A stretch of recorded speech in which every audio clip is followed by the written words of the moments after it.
Mm. So that Okay, is, the first thing I think has to be open-minded. yeah, yeah, yeah. That everything You that have you to know be so far, it's okay to know it, but leave it outside and ready come to with fresh accept. eyes. Yeah, Yeah, yeah. yes, it is necessary. Okay.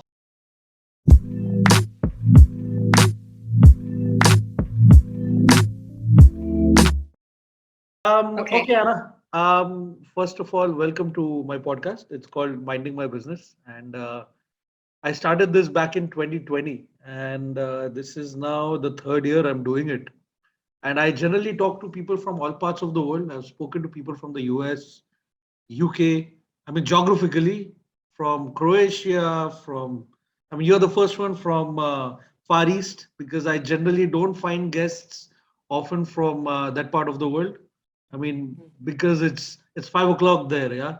So it's already Yeah. getting dark. So otherwise, yes. I mean, it's been going good. It's basically more than for others. It's a podcast for myself because I get to learn things. It's more like a when you talk to people you realize there are many things in the world you could do, you could know. So this is what it is. My name is Avi, and today you're my guest. And Great. first of all, thank you for being a part of this. And when I saw your post, it was a very well done post as well.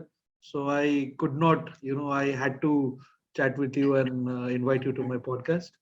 So, Anna, I will leave it to you. Please tell us a little bit about yourself. Okay. First of all, thank you for having me. I'm very honored to be on your podcast. I had a look at your other podcasts so far, so I really enjoyed it. So about me, well, my name is Anna Schmitt, and I live here in China in a beautiful city called Xinjiang. It's Ah, in the north, okay. and it's very cold at the moment, but it's getting colder. But never mind. So I have my own business here. Last year, I set up my own business, a consultancy, and I mainly work as a relationship and self-love coach. Lovely, But I also work for companies where I help them train and educate their staff on well-being. lovely, lovely. So, how long have you been in China, Anna? 2 years and 3 months. And you are originally from where? Well, that's a tricky question because I was born in Romania. I Ah, grew up in Germany. And okay. before I came to China, I lived 11 years in England. Beautiful.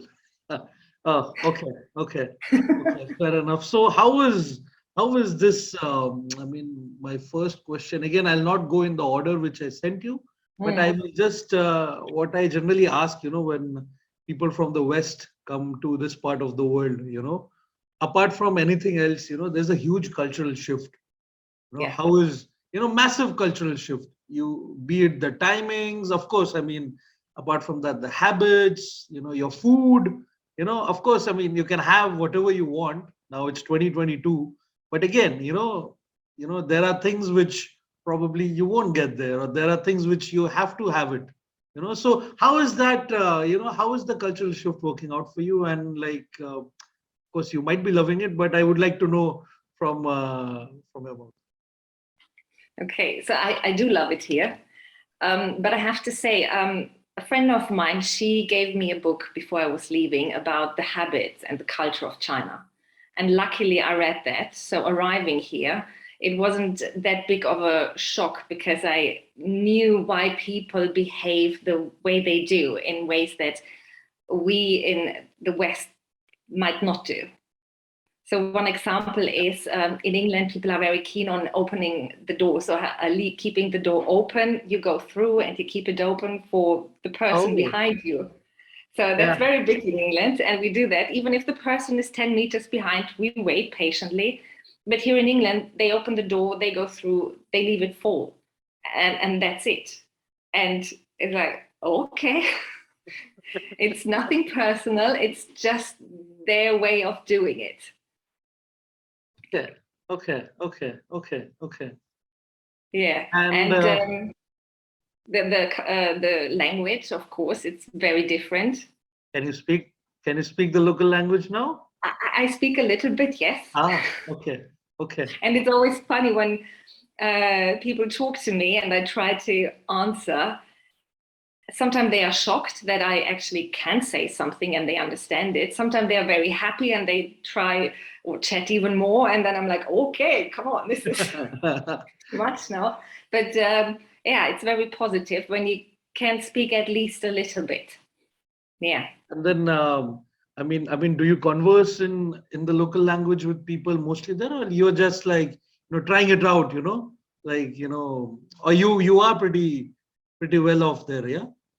When you converse in that language with the locals, are you like pretty comfortable, or I'm comfortable in talking the little I know. Little Let's you put it that way. okay. But then again, when you speak, probably people would come and correct you as well, yeah, many times, or they just let let it be, sometimes, those small errors which, people from our part of the world, of course, I mean, it's a very difficult language.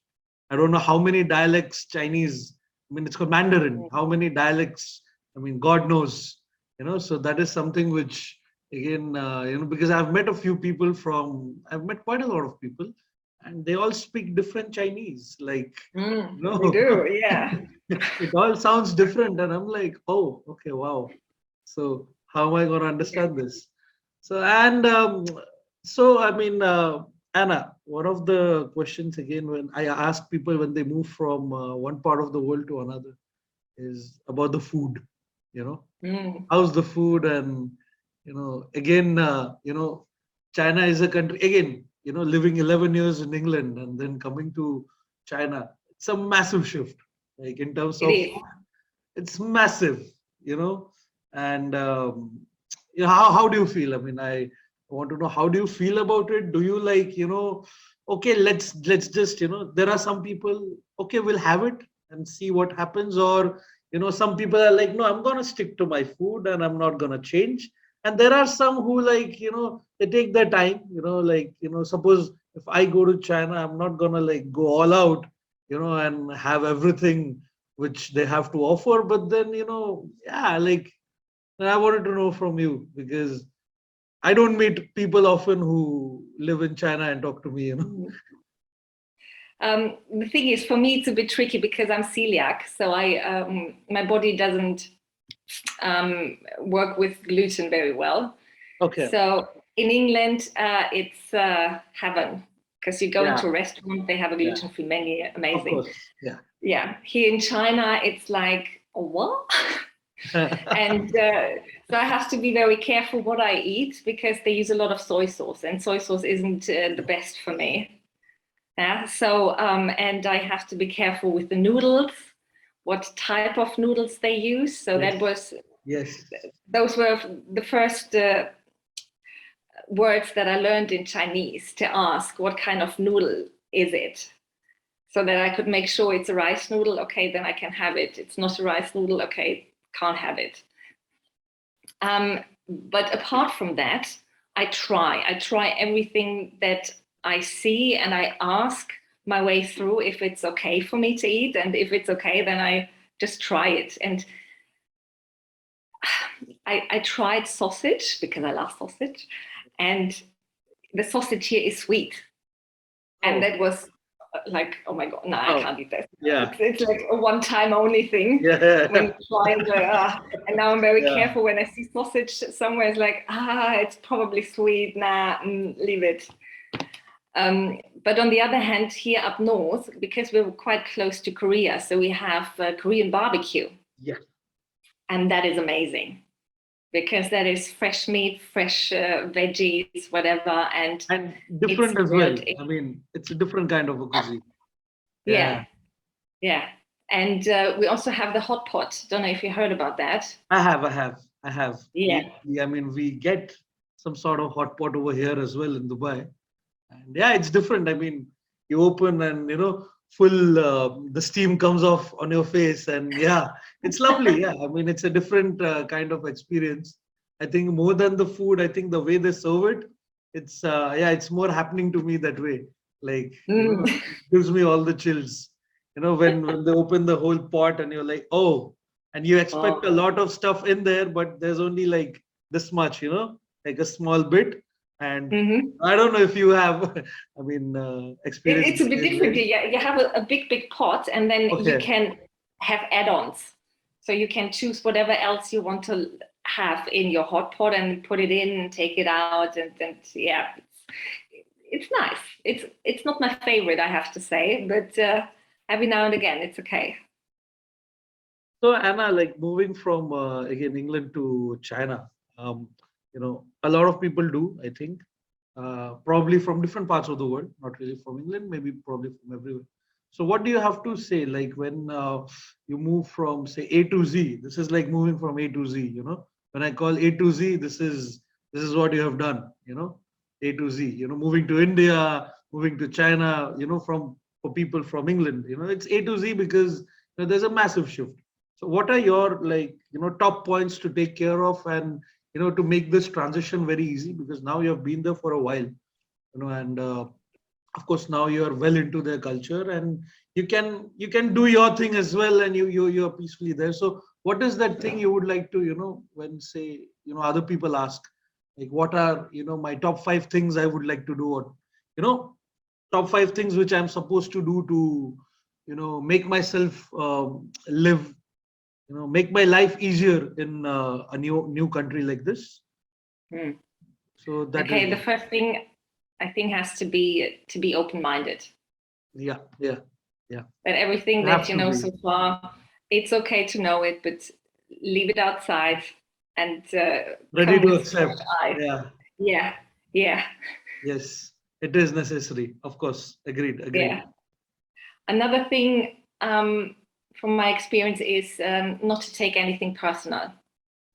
Okay, okay, It's it's just the way Chinese people are raised, and that's how they treat you. And it might be different to what you're used to, and it okay. could be rude in Very someone's on the eyes, face, yeah. Very blunt. very blank, but also sometimes it seems rude when you don't know any different. It's like, why is she so rude to me? And but it's not. It's just that's how they are. That's how they communicate with each other. It has nothing to do with me as a person. Okay, okay, okay. That's Okay, good another to know. thing. Learn the language. It's Learn the always language, of helpful. course. I think with them being, I think, yeah, the most populated country in the world, I think, yeah, learning the language, I agree. I think it will help massively. Even if you know a bit, I think you can live, you can figure out Mm, ways. Otherwise, yeah. I don't know. I mean, because I've heard like even the road signs or anything, anything you want to read, it's all Mm, Chinese. And yeah. I mean, God bless. So, so this is what I generally ask people who, visit that part of the world. Like, how did you figure out what to do? Like, because if I don't know the language, I can't ask you. I don't know how to read, so I can't ask you again. So I'm like, I'm nowhere. So that is something, yeah, I think learning the language, but again, I think it is one of the toughest language in the world as well. I don't know how easy it is. Go to India and learning Hindi is much more simpler than going to China and learning Chinese. I think it's a very tough language, I believe. No? I well, you have a lot of vocabulary, and that's I think is the trickiest part in every Yeah. language. But from the grammar, it's very simple. It's the Okay. Okay. same grammar, the same structure every time. It's Okay. just the pronunciation, and yeah, to learn all these words So Anna, again. again, how long have you now? I would like to move to your business part. I mean, Mm. first things first, I would like to know is how long it took for you to actually, were you practicing your this business? Were you doing this back in England, or you have now freshly moved into this territory in China itself? Or you were a coach before, even back in England as well? Yes, I was. You were, yeah. So Yes. how tough is it to? I don't think it will be that tough to set up a business over there, but I guess it's again like as much time it takes to set up a new entity for anybody. I think it's a normal procedure, yeah? Or is it a very long process to set up things in China, or you know?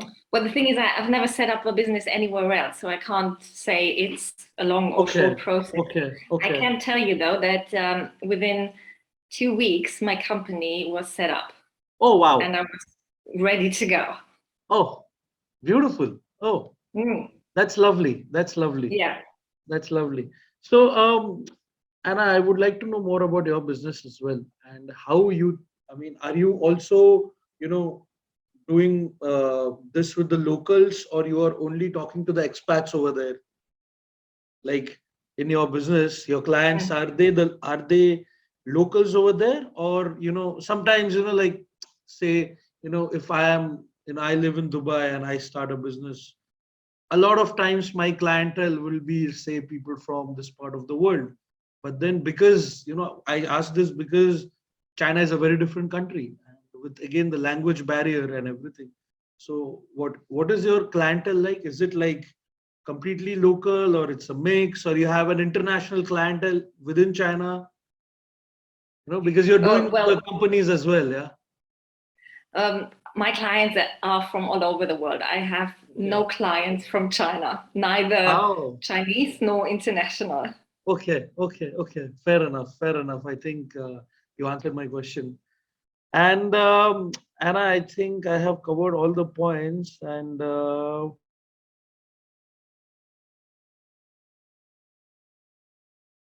I can't hear you.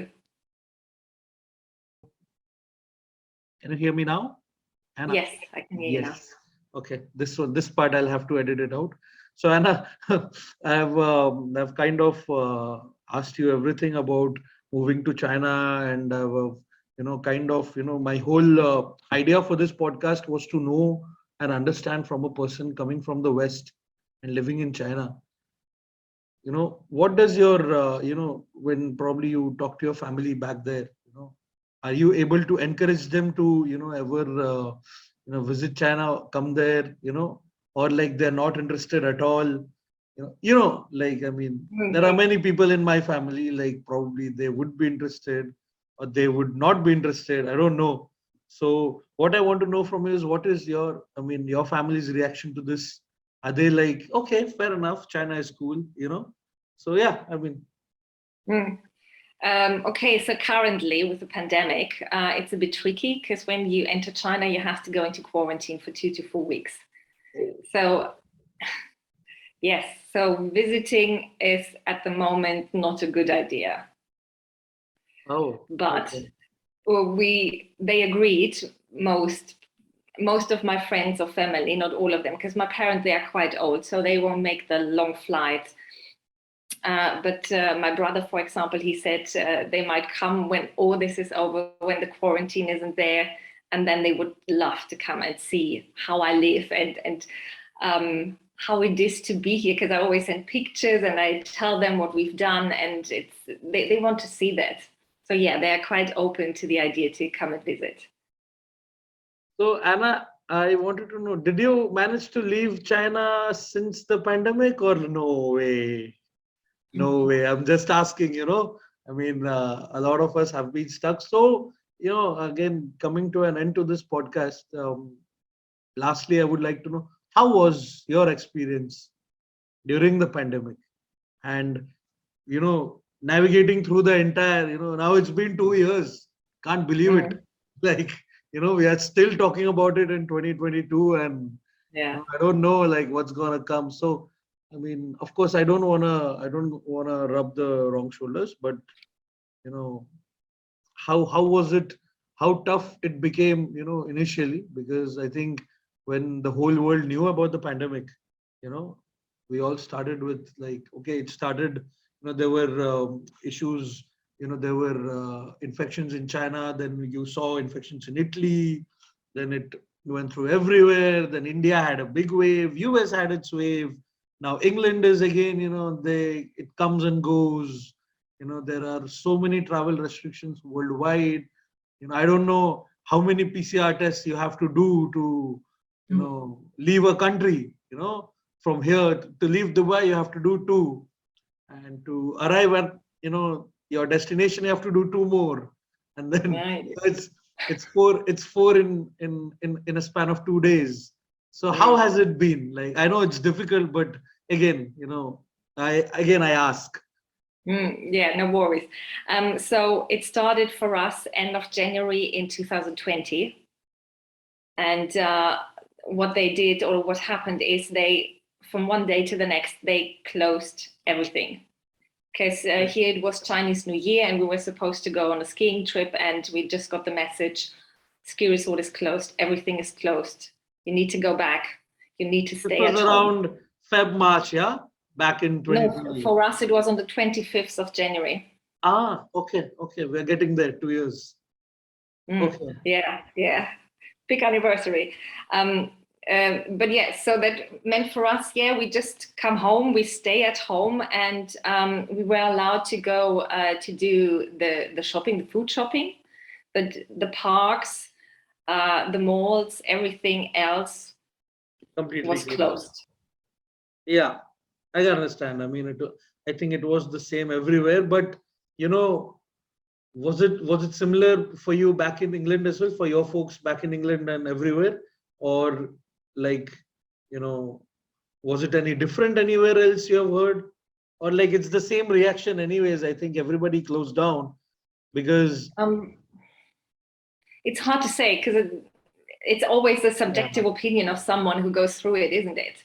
But from my perspective, I found that here in China, everything was so coordinated. So it was just like, today we're closed, everything is closed, full stop. There is no exception. There is I no. think they were the first ones, I think, to, they managed to drive that wave out in the first 3-4 months. I think that wave was actually gone for a long time, and it showed up in the West, for a while. But after the initial outbreak, I think I don't remember myself with China having, COVID issues for a long time.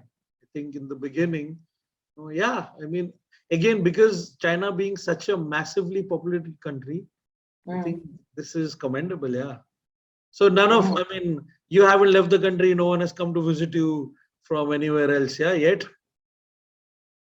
No. No plans. It's just due to the quarantine. It's just when you come back, you have to go into that quarantine for 2 to 4 weeks, and you're in that room. And so it's additional holidays, additional money spent, etc. So that's why we said no. Yeah, I mean that is something which, again, this has become a routine now from January to April. I think this is the time when COVID hits big, and then by the time you realize you're getting back to life, you are in a January again, so that is how it is, unfortunately. And I mean, I hope China, I hope you get to see more of China as well. How much have you seen of China though? Like a lot? A lot, because due to the pandemic, flying wasn't the best idea, especially as a foreigner. You don't get a place in the hotel. Some hotels refuse to have you. And so we just got an RV and traveled the country with the RV. Yeah. Wow. Oh. And that was amazing. So you see so much, you meet many people, and it's the vastness of this country. You can be on tour. It's huge. It's huge. Yes. And did you also experience because of this pandemic, what happened was suddenly, of course, a lot of people lost their jobs, but there were a lot of, the hotel prices went down like anything. You could go into JW Marriott and pay like peanuts, those were the rates which I have seen, for that initial first outbreak. And road trips have become a thing now for, I think, everyone living everywhere in any part of the world. I think road trips is something which everyone has explored, which people have not done for the longest time. And taking an RV, of course, that is something which even I have in my mind, because it is only possible now. Yeah. We could never do all of this, probably before pandemic, although, the idea was always there. But, it's only now that people are exploring this during the pandemic, because You have nowhere else to go. Yeah, and the freedom, you have so much freedom. Yeah, Just you can stop wherever, and China is amazing because you can stay wherever you want. So you have no restrictions that you have to be at a campsite. You just stay next to the road, and that's okay. Or we went to the desert, into the desert, and just stayed there, and it's amazing. Also, did you also notice, like, because again, China has a lot of people, and post-pandemic, probably whenever you went out, you saw that dip in numbers. It was visible, yeah. The reduction of people, the general public, it has reduced. Is it like it has helped immensely, probably in nations like China, where probably so many people, like, and you suddenly see no one or very less. Is it even now, or like now it's fine? Well, people come out, people are socializing, there are concerts, there are events, get-togethers, but some still, as soon as there are a couple of cases, Yeah, I mean, I everything goes think it's back the to same online. So, everywhere. Yeah, it's yeah. the same everywhere. I mean, I think that's the rule now. The moment you start jumping a bit, I mean, there's a COVID case somewhere in there, and Yeah. you're like, oh shit, yeah. Yeah, I think we've kind of come to an end to our podcast, and I've covered all my points. Thank you, Anna, again for sharing a lovely experience. And you know, it's always fascinating to know someone from the West coming this side and sharing how it is, and it's not so difficult, which I heard from you, and probably others will take note from this as well, that it's not that difficult, and this can be done.